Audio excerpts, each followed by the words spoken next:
Bonjour mesdames, messieurs, je suis le professeur Normand Cornette, spécialiste en sciences des religions, particulièrement les rapports entre l'esthétique et la spiritualité, donc les beaux-arts et la spiritualité.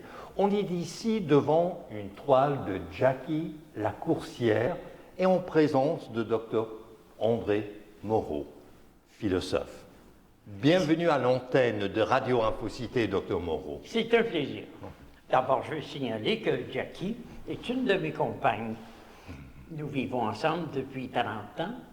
Un partnership amoureux, ouvert, polyérotique, avec options privilégiées et intensité variable.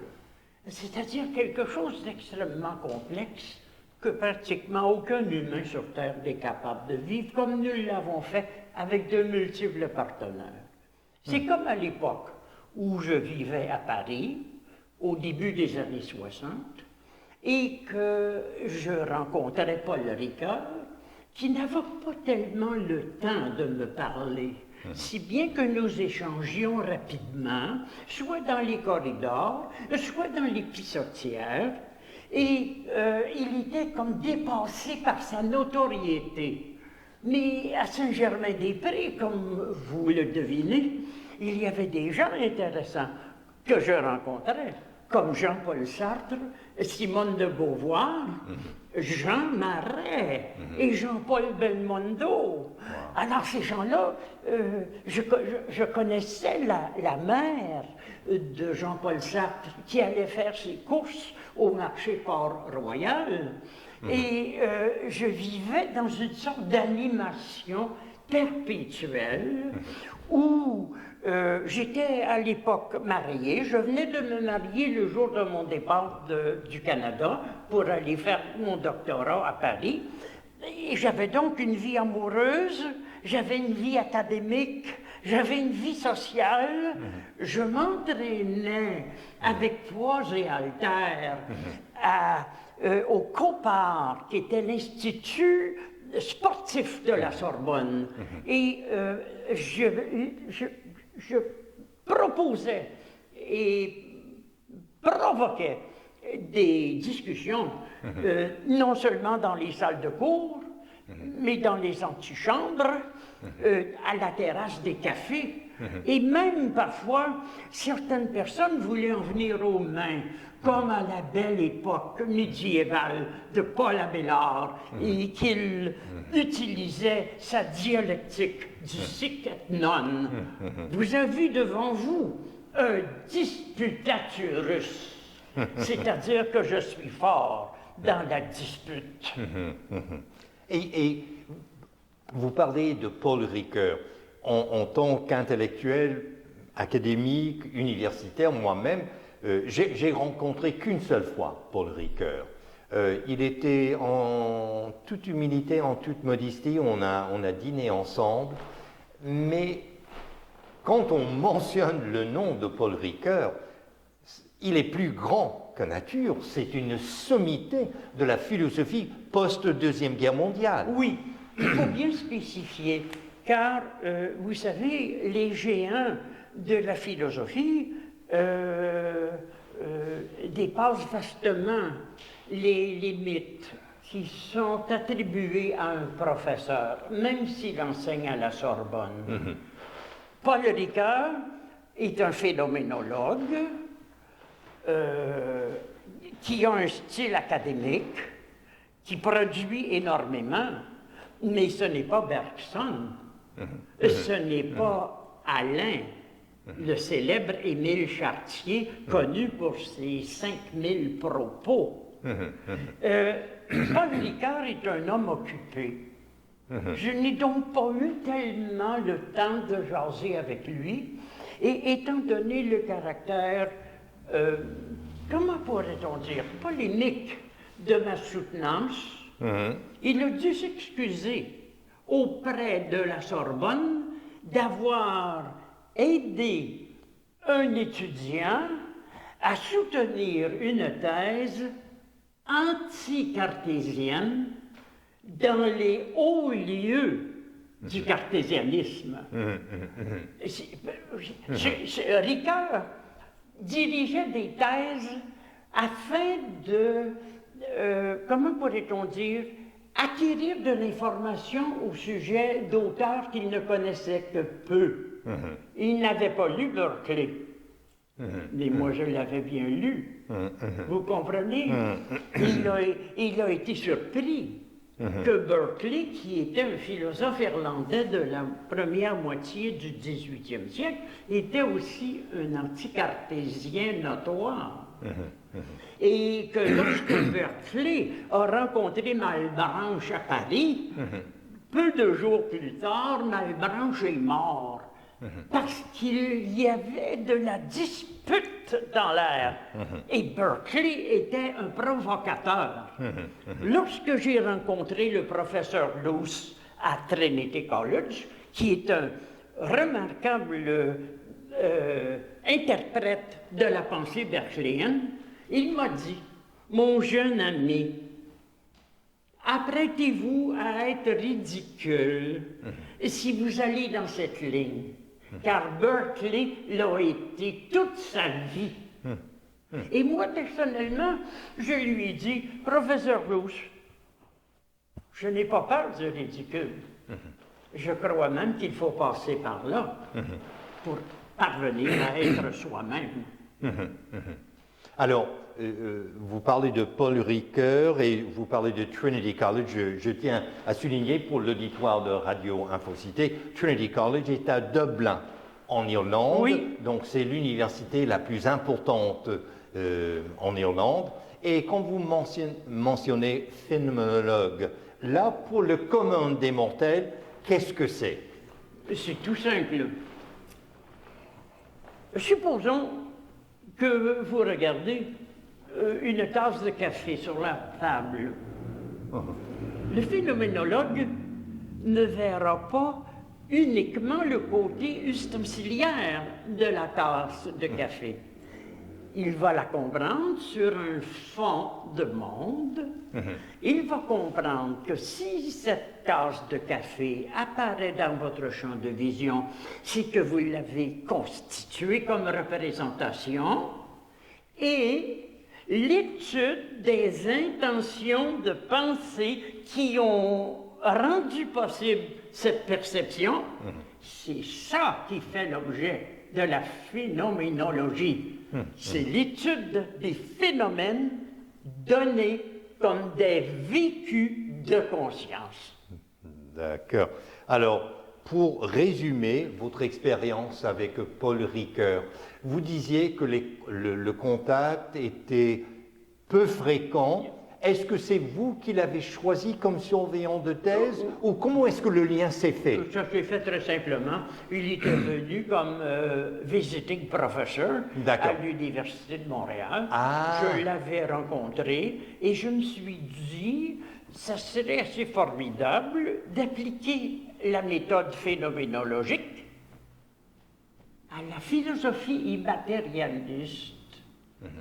Car moi, j'avais en tête quelque chose de plus important que la philosophie. J'avais en tête un désir de me former des vécus immanents, immatérialistes. Est-ce que vous savez que dans l'œuvre complète de Berkeley, que j'ai lue en entier plusieurs fois, il n'y a pas une seule référence à son vécu d'immatérialité. Berkeley est un intellectuel, un théoricien, et moi, je suis un praticien de la pensée. Et c'est là que j'ai dû prendre mes distances par rapport au cartésianisme de la Sorbonne, et que M. Ricoeur a été embarrassé au point d'avoir à s'excuser devant les autorités, parce que j'apportais un point de vue qui n'appartenait pas à l'histoire. N'oubliez pas le mot de Schopenhauer, l'histoire est le grand carnaval du sempiternel pareil. Je suis un historique dans ma démarche, car je ne suis pas un historien de la philosophie. Je suis un praticien de la concrétude de l'être. Alors, j'aimerais boucler la boucle en revenant à ces années, le début des années 60, qui est une décennie tout à fait exceptionnelle, que ce soit aux États-Unis, que ce soit ici au Québec, la Révolution tranquille, en Grande-Bretagne avec les Beatles et tout, et le changement des mœurs, le changement de la compréhension de la sexualité, de la moralité, évidemment sur le plan religieux, il y a beaucoup qui vont quitter le christianisme, les églises, la religion institutionnelle, mais vous êtes à Paris, vous êtes là dans les comme 63, 64, 66. Donc, c'est combien foisonnant cette époque-là. Oui. Jean-Paul Sartre, Simone de Beauvoir, et vous mentionnez d'autres. C'était unique. Oui. Vous étiez en quelque sorte dans une ambiance qui favorisait un débat d'idées. Je vais vous offrir tout à l'heure le premier tome de mon immense journal philosophique qui comporte 36 tomes.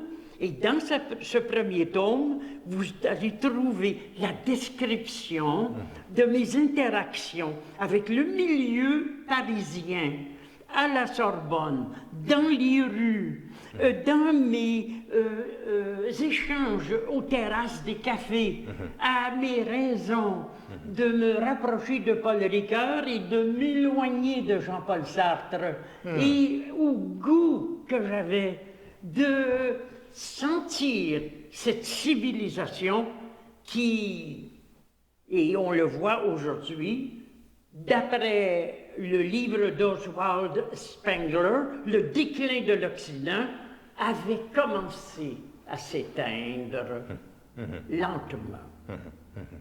Il y a un beau film intitulé Le Socrate, qui a été tourné par un peintre.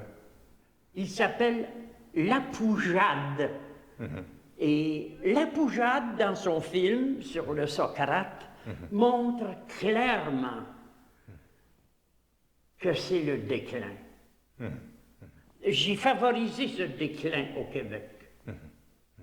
Lorsque Jackie, une de mes compagnes, la principale, qui expose ici autour de nous ses toiles cette semaine, a rencontré dans le midi de la France une de mes anciennes élèves qui était religieuse.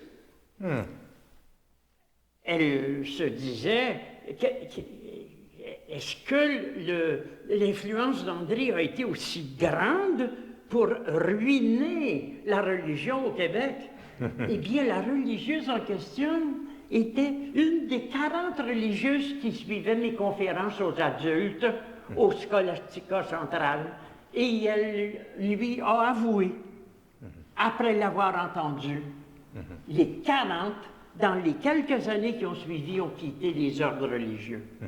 Parce que mon discours n'est pas un discours de croyant. J'enseigne à être Dieu, pas à prier. Voyez-vous ici où est l'incidence de ma pratique concrète de l'être. On fait du Dieu. On se fait Dieu. Et pourquoi donc?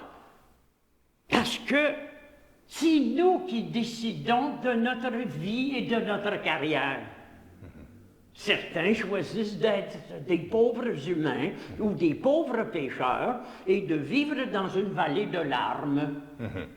Moi, je me regarde, je bénis chaque jour mon identité divine, je me permets tout, j'ose. Donc il n'y a chez moi aucune prudence.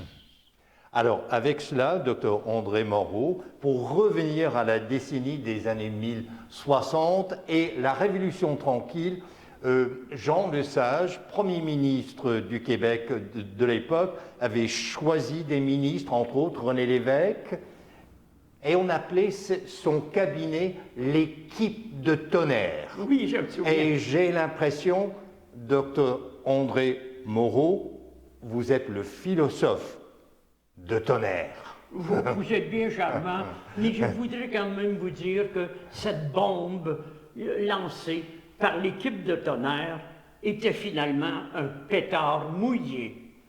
Parce que l'indépendance du Québec n'a pas eu lieu, l'assimilation est en cours, et l'on doit à un des ministres de Jean Lesage, Monsieur Gérin-Lajoie, nous devons à cet ignorant diplômé l'abolition du cours classique.